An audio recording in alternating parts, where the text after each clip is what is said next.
Do you prefer prepared or extemporaneous content?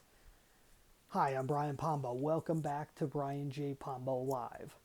Today we're going to be talking about a little bit about content development. So when I'm talking content, I'm talking about the type of material you use, excuse me, in marketing, in everything that you put out there to your public. So if you have a business, whether you're a business owner or an executive or whatever your content strategy is, in other words, what are you putting out there for people to consume? And hopefully you have some form of content strategy. And if not, maybe this will help you kind of start that process, especially if you're a one person business and you need to kind of get that going, or you're the type of person that's in charge of the marketing. You want to start thinking about what is going to work best for you. And the two areas I want to talk about is a prepared version versus an extemporaneous version. And you may be familiar with these terms when they come down to public speaking, which is where I originally heard about it. When I was in high school, I was a freshman in high school, and I took a speech and debate class. I was also in FFA, which is Future Farmers of America, and in both areas, I ended up doing a lot of different types of speaking. In the speech and debate class, we got to try out a little bit of everything, and one of them was extemporaneous speaking. And what they give you is they give you a topic, and we basically were given a structure. Hey, here's an easy way to structure your speech, and you can plug anything into it and do an extemporaneous speech on it. It doesn't have to be majorly thought out. You don't have to have a whole lot of details. Here's a big old pile of magazines, which is what we had to deal with back when I was in high school. Here's a big old pile of magazines and some recent newspapers. Just see if you can find anything on your topic. And it had like Newsweek and all the big news ones from that time. And just flip through them, see if you can find anything on it, see if you can pick out a quote or two, and just toss it into your speech. That's extemporaneous. It's right off the bat. We're going to give you something, give you a little bit of time to prepare, and then you're on. Just go for it. And then there's prepared. Prepared's what most people would think of a speech. Most of the speeches you see being put on, the formal speeches by the President of the United States or Congress people or anything else, oftentimes they're prepared. They're written out word for word, and oftentimes they'll have a teleprompter or whatever, and they're just reading it. They're just going through the motions. And you could tell with the President Trump, he tends to prefer the extemporaneous thing, where he's just off the cuff and just kind of going on his own. And you could tell that a lot of the people that work for him would rather him be prepared, because he tends to put his foot in his mouth once in a while when he says something that wasn't thought fully, and it just kind of goes out there and gets taken the wrong way or the right way or whatever. So you have that situation. What I found is some people are better at prepared speaking, where they enjoy putting together and thinking about and crafting a very fine speech, which I did this. I did the prepared thing.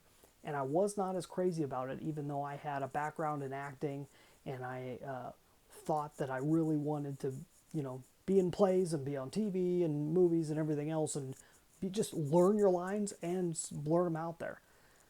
But the more I did the extemporaneous thing, the more I learned I really enjoy that more. And I always felt a little guilty about it, because it's like, oh, you're really good at making things up at a moment's notice. It plays it with your mind, like you're, someone would say a BS artist or something like that, because you could just come up with things off the top of your head, like I'm doing with you right now. I start with a topic and I just kind of free roll with it. I may have some ideas of things I want to bring up, but mainly I just start with a headline with just an idea and I just go with it. This is my style. It's a very natural style, and I'm confident in doing it that way. Even if I completely mess things up, I'm confident in my mess up. Whereas if I had to prepare something, I could do a decent job at it, but it's never, even my prepared tends to be more extemporaneous. I work off of bullet points. I can't just read a script. Not very easily, at least, even if I'm the one writing it. So that whole way of thinking led me into doing drama classes and so forth later on. And I ended up getting pretty good at what they call improvisation, which is when you just get up there, someone yells out a word or they give you a scenario, and you just make it up on the spot. And you start with a character, you start with whatever, and you just go. And that was one of the most freeing things I had ever done, was doing improvisation on the stage, both in high school and college. And it was one of those things where I had mentioned before that I was part of an ill-fated comedy troupe. This was in the late '90s and early 2000s, and we were working on building that up. And a big piece of that was improvisation and learning how so many of the people that ended up not only since the begin not only right now, but since the beginning of Saturday Night Live back in 1975, many of those people that were on the stage were all improvisational players. They all were trained in the art of improvisation and were really good at it, so that they didn't need to go by a script. They can just go off the cuff, which is why so many times they find themselves busting each other up, because they start going off script and start going crazy with it. So even to this day, many of the people who are the regular players on Saturday Night Live are improvisation comedians. And many of the people that you know of as comedian or comedy actors, should I say, that are out there in movies and everything else, they all got their start in improvisation.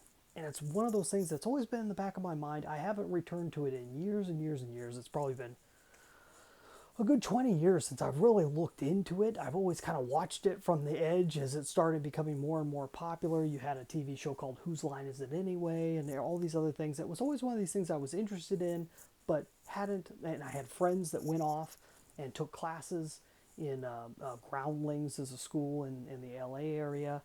There's a Upright Citizens Brigade, the UCB has classes both in LA area, New York, and so forth. And there were all these different schools that taught specifically improvisation. And it was one of those things where, out of nowhere, just recently, it came back up in my mind. And I don't remember what I was looking for or why it popped up, but there was a spark that came up again. So